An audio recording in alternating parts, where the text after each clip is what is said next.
A job on a building site was suddenly transformed into an astounding medical emergency today when a young man was hit by a flying piece of steel. It penetrated the middle of his forehead, but the 19-year-old remained remarkably composed. And a warning, some of the pictures in this report might be confronting. In the cabin of an excavator, the young driver calmly nursing an extraordinary injury.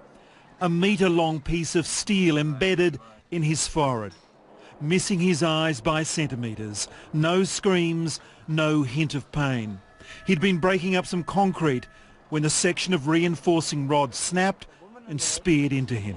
He yelled out, I got a bit of steel stuck in my head. His name is Kieran Dodge. He's only 19. His workmates rushed to his side and thankfully didn't panic. So I just said to him, don't move, and it's actually penetrating through the skull and he's holding on to it. I said, just don't move it, please don't move it until the ambulance gets here. Paramedics gave him morphine and monitored his breathing and heart rate. Both remained stable. We explained that he's in good hands, that we know what we're doing and that we're going to do everything we can to take good care of him.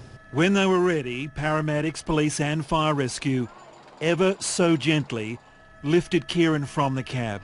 Remarkably, all the while, he held on to the steel rod.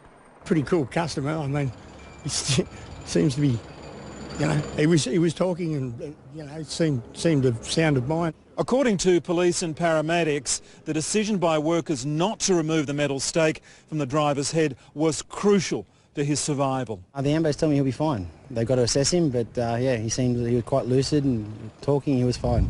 The unions and WorkCover will now want to know if the front window of the excavator was open at the time of the accident, leaving Kieran vulnerable, and if he was wearing any head protection.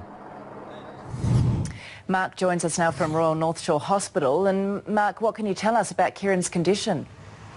Well, Georgia, we understand Kieran has been in surgery now for some 4 hours in an operation that's clearly fraught with danger. The union is saying that his skull was penetrated by into a depth of 6 centimetres, some 2.3 inches. Now, we won't know if he's suffered any lasting damage, doctors say, until they actually remove that rod.